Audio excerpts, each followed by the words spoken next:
चेतना रही है ना वो कृषि है। भारत जब तक कृषि प्रधान था तब तक यूएस और यूरोप, यूएस का तो पता ही नहीं था, उसको तीसरी दुनिया कहते थे, और जो यूरोप था, अरब था या पूरा विश्व था, भारत का कपड़ा, भारत का मसाला, भारत की कृषि उपज सोने से तौल के लेता था।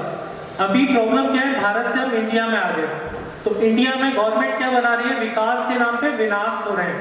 मतलब सरकार की गलती नहीं है, समय की गलती है कि वो समय चक्र उधर भाग रहा है।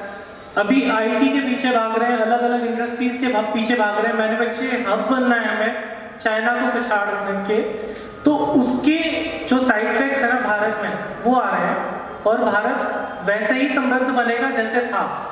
भारत की मूल चेतना को बिगाड़ेंगे, बदलेंगे तो कभी नहीं बनेगा।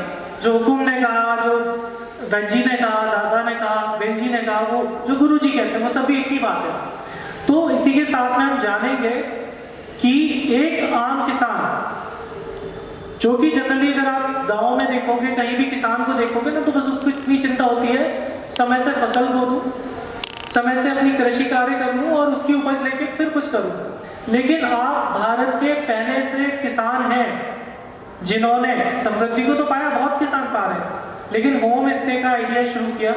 आपके खेतों पे लोग पूरी दुनिया से आते हैं, सरकारें आती हैं, और जो बड़े बड़े संत हैं वो भी आपके यहाँ पहुँचते हैं। और जितने भी कमरे हैं आपके यहाँ, जिनको आप वेस्ट मानते हो आपके खेत का, वो आपकी परिस्थिति, आपके पर्यावरण को कैसे संतुलन में कर रहे हैं, वो एक जानेंगे।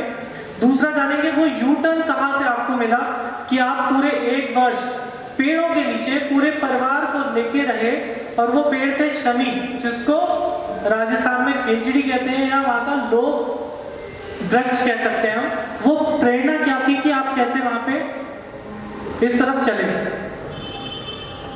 धन्यवाद गौरव साहब। मित्रों, मैं बचपन में मेरे दिमाग में एक बात आई कि लीक लीक गाड़ी चले, लीक चले कपूर, लीक छाड़ी तीनों चले, साई रस्म सपूत। इस जगत में आए हैं तो नई लाइन का निर्माण तो करें। मैंने मेरी पत्नी से बात की तो वो तैयार थी। मेरे जीवन में जो कुछ भी अच्छा घटना घटी है, जो जीवन में जिस स्टेज पे मैं आया हूँ, उसका 100% यदि मैं कहूँ कि जो सरे दूं तो मेरी पत्नी को देता हूँ। वो बहुत अच्छी घुड़सवार है। 40 आदमी रात को आ जाए तो उठ करके अकेले बैठ के खाना खिला देती है, बना देती है। 10-15 गायों का दोहन कर लेती है, ट्रैक्टर से खेत में जुताई कर लेती है, और कोई ऐसा खेती का काम नहीं जो वो नहीं करती। पूरे घर, मेरे करीब 5 बीघा में गेस्ट हाउस और घर बना हुआ है, पूरा गाय के गोबर से लिपा है। गाय के गोबर से आगे मैं पढ़ा नहीं हूँ, तो गोबर से वो अपना घर भी अपने आप लीप लेती है। ऐसे सामर्थ्यवान वो मेरी पत्नी है। तो हमने वहाँ तय किया कि क्या करें। तो हमारे खेत में न पानी था न बिजली थी। हम 3 पेड़ों के नीचे, सानिध्य है मेरा सदैव, गाय घोड़ी भक्ति और शक्ति के सानिध्य में रहे। एक पेड़ के नीचे गाय रही, एक के नीचे घोड़ियां रही, और एक पेड़ के नीचे हमारे बच्चे और हम रहे। 1 साल भर तक ने पानी की व्यवस्था, दूर से मैं सर से पानी लाता था, और बिजली थी नहीं। 1 साल के बाद में हमने तय किया कि हम जो भी बनाएंगे वो प्रकृति जन्य बनाएंगे। तो फिर हमने पूरा घर जो बनाया है वो 80% खेत के मटेरियल से बनाया है, 20% बाह्य रूप से हम डिपेंड रहे हैं। और उसके साथ में लोग घर बनवाते हैं, हमने बनवाया नहीं, बनाया। और बनाने में जो है पसीना लगता है, और उस पसीने की महक और सुगंध आपके आने वाले लोगों को बहुत अच्छी महसूस होती है। तो आज उस घर में जो महक और सुगंध आ रही है वो केवल गाय के आभा मंडल, घोड़े की शक्ति और हमारे पसीने की सुगंध के कारण से आ रही है। तो वहां से हमने यात्रा शुरू की। फिर 2 बातें मेरी दादी मुझे जाते हुए जब शरीर छोड़ा तो मुझे उन्होंने 2 सीख दी कि एक तो बेटा रोटी गिन के मत भूलना। अन्न का गोला जो है वो बारूद के गोले से बहुत भारी होता है। बारूद के गोले की आवाज 2 किलोमीटर सुनाई देती है, अन्न के गोले की आवाज कई पीढ़ियों तक धमाल मचाती है। तो हम होली दिवाली भी कभी अकेले नहीं खाते हैं, झुंड लोगों का हमें घेरे रहता है और हमें बहुत आनंद आता है।